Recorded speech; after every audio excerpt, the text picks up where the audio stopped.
Hi, welcome to the Chef Upstairs quarantine cooking class. I'm Pierre and I'm showing you how to make a bechamel. Bechamels are very simple sauce, also known as mother sauce in French cooking repertoire. They're very easy to do. All that you need is a whisk. You need a little bit of milk, flour, butter, as well as a little bit of nutmeg. Sauce essentially has two main components. The first one is a roux. A roux is a mixture of butter and flour. So I'm going to show you how to combine these together, and milk, so liquid. In order to be able to mix the roux and the milk all together easily, they need to be at different temperatures. So your roux should be warm and your milk cold, or the opposite, your milk warm and your roux being cold. So if you follow that guideline, it's going to be very simple to create your bechamel. So come around and I'll show you how to make it. So the first part we're making right now is the roux. So the roux consists of butter. All you need now is a hot pan or a pot, and I'm going to melt that butter. Butter is in, the butter is melting. As soon as most of that butter is melted, all I'm going to do is incorporate the whole flour content in there. So that way it makes it really easy to mix flour and butter together. You're going to notice a nice consistency, almost look like a paste.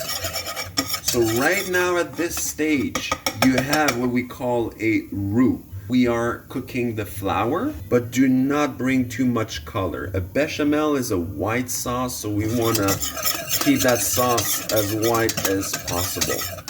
So right now my roux is quite warm. It is a very good time to add the liquid. Make sure your liquid is cold, and I'm going to be adding my liquid incrementally, not all at once. So I'm going to add maybe 1/3 of the quantity first. And I'm going to stir the mixture. Make sure it becomes homogeneous as soon as possible.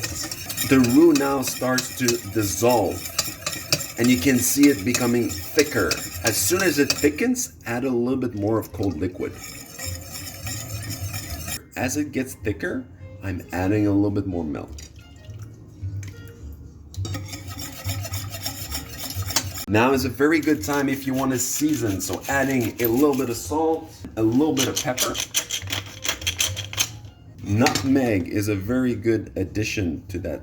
The more you boil it, the thicker it's going to get, but just make sure that all the flour is actually cooked. Et voila, the bechamel is done, and now we can use it in any types of recipe, any types of creation. So sky's the limit, be creative. Over here I'll show you how I'm gonna eat it today, my bechamel. So just adding a few frozen vegetables, make it simple, okay? I have here a little bit of smoked salmon. So smoked salmon, vegetables, works all great together. Mix it up. That's going to add so many different flavors to your bechamel. So you can see now this nice and thick consistency, and smoked salmon will bring it to another level.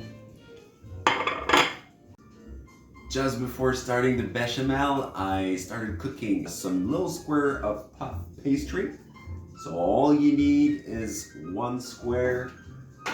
So classic recipe, are very usually simple to do. So nice bechamel, puff pastry, smoked salmon. So we're gonna use our bechamel as the garnish, the decoration on the puff pastry. If you want, we can always add a little bit more decoration. I'm just chopping a little bit of basil on top. And here we are, puff pastry, bechamel, and smoked salmon.